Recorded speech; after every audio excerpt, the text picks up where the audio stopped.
ನಮಸ್ಕಾರ ಸ್ನೇಹಿತರೆ, ಸನ್ yogic path YouTube ಚಾನಲ್ಗೆ ಸ್ವಾಗತ. ನಾನು ನಿಮ್ಮ ಯೋಗ ಸುರೇಖಾ. ಈ ಸುಡುವ ಬಿಸಿಲಿನಲ್ಲಿ ನಾವು ಅದೆಷ್ಟೇ ಎಸಿ ಹಾಕಿಕೊಂಡರೂ ತಂಪು ಗಾಳಿಯಲ್ಲಿ ಕೂತರೂ ದೇಹದ ಒಳಗಿನ ಉರಿ ಕಡಿಮೆ ಆಗುತ್ತಿಲ್ಲ ಅಲ್ವಾ?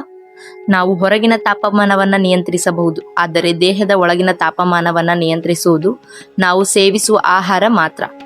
ಇವತ್ತು ನಾವು ಮಸಾಲೆ ಪದಾರ್ಥ ಮತ್ತು ಜಂಕ್ ಫುಡ್ ಈ ಬೇಸಿಗೆಯಲ್ಲಿ ನಮ್ಮ ದೇಹಕ್ಕೆ ಹೇಗೆ ಶತ್ರುಗಳಾಗುತ್ತವೆ ಮತ್ತು ಅದರ ಬದಲು ನಾವು ಏನನ್ನ ತಿನ್ನಬೇಕು ಅನ್ನೋದನ್ನ ಸವಿಸ್ತಾರವಾಗಿ ತಿಳಿಯೋಣ. ಮೊದಲನೆಯದಾಗಿ, ಮಸಾಲೆ ಪದಾರ್ಥಗಳು ಏಕೆ ಬೇಡ ಈ ಒಂದು ಬೇಸಿಗೆ ಸಂದರ್ಭದಲ್ಲಿ ಅಂತಂದ್ರೆ, ಮಸಾಲೆ ಪದಾರ್ಥಗಳಾದ ಲವಂಗ, ಚಕ್ಕೆ, ಬಿಳಿ ಮೆಣಸು, ಸಾಸಿವೆ ಇವೆಲ್ಲವೂ ಪ್ರಕೃತಿಯಲ್ಲೇ ಉಷ್ಣವಾಗಿವೆ. ಬೇಸಿಗೆಯಲ್ಲಿ ಈಗಾಗಲೇ ಹೊರಗೆ ಶಾಖ ಇರುತ್ತದೆ.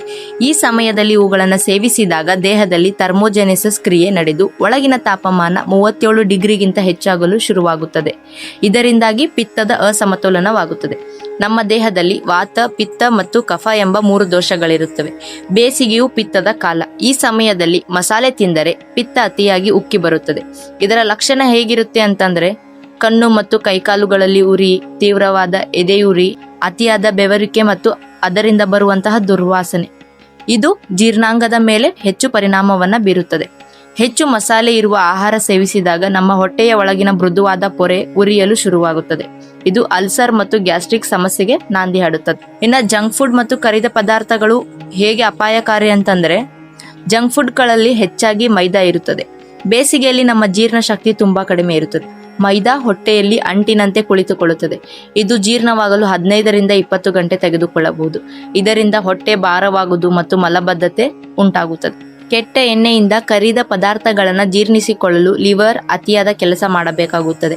ಇದರಿಂದ ದೇಹದಲ್ಲಿ ಆಲಸ್ಯ ಉಂಟಾಗಿ ನೀವು ಇಡೀ ದಿನ ಸುಸ್ತಾಗಿರುವಂತೆ ಭಾಸವಾಗುತ್ತದೆ.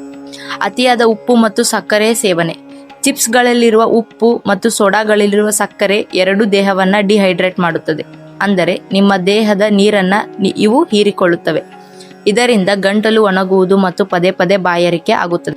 ಇನ್ನು ಯಾವ ರೀತಿಯ ಆಹಾರವನ್ನ ಸೇವಿಸಬೇಕು ಎಂದು ನೋಡುವುದಾದರೆ, ನೀರಿನಂಶವಿರುವಂತಹ ತರಕಾರಿಗಳು, ಸೌತೆಕಾಯಿ, ಸೋರೆಕಾಯಿ, ಹೀರೆಕಾಯಿ, ಪಡವಲಕಾಯಿ ಇವುಗಳಲ್ಲಿ ನೈಸರ್ಗಿಕವಾಗಿ ನೀರು ಮತ್ತು ನಾರಿನಾಂಶ ಹೆಚ್ಚಿರುತ್ತದೆ. ಇವು ಹೊಟ್ಟೆಯನ್ನ ತಂಪಾಗಿಸುತ್ತವೆ.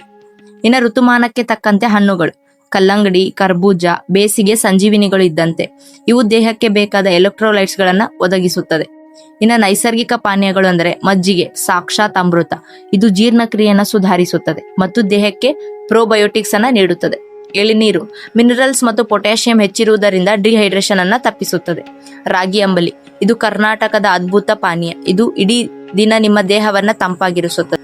ಮಧ್ಯಾಹ್ನದ ಊಟದಲ್ಲಿ ಮಸಾಲೆ ಸಾಂಬಾರ್ ಬದಲು ಹೆಸರು ಬೇಳೆ ಅಥವಾ ತೊವೆ ಅಥವಾ ಮೊಸರನ್ನ ಬಳಸುವುದು ತುಂಬಾ ಉತ್ತಮ.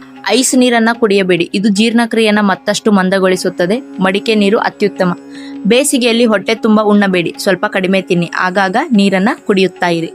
ನಿಮ್ಮ ಆಹಾರವೇ ನಿಮ್ಮ ಔಷಧಿಯಾಗಲಿ. ಈ ಬೇಸಿಗೆಯಲ್ಲಿ ನಿಮ್ಮ ದೇಹದ ಮಾತನ್ನ ಕೇಳಿ. ನಾಲಿಗೆಯ ರುಚಿಗಿಂತ ದೇಹದ ಹಿತ ಮುಖ್ಯ. ಸ್ನೇಹಿತರೆ, ಇವತ್ತಿನ ವಿಡಿಯೋದಲ್ಲಿ ನಾವು ಬೇಸಿಗೆಯಲ್ಲಿ ಮಸಾಲೆ ಪದಾರ್ಥಗಳನ್ನ ಮತ್ತು ಜಂಕ್ ಫುಡ್ ನಮ್ಮ ದೇಹದ ಮೇಲೆ ಹೇಗೆ ಕೆಟ್ಟ ಪರಿಣಾಮ ಬೀರುತ್ತದೆ ಎಂದು ವಿವರವಾಗಿ ತಿಳಿದುಕೊಂಡಿದ್ದೇವೆ.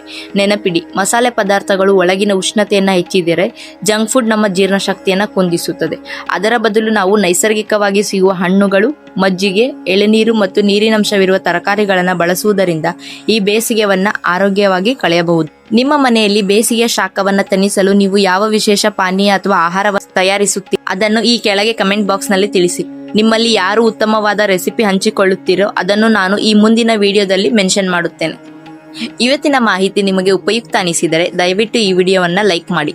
ನಿಮ್ಮ ಫ್ಯಾಮಿಲಿ ಮತ್ತು ಫ್ರೆಂಡ್ಸ್ ಗ್ರೂಪ್ಗಳಲ್ಲಿ ಇದನ್ನ ಶೇರ್ ಮಾಡಿ.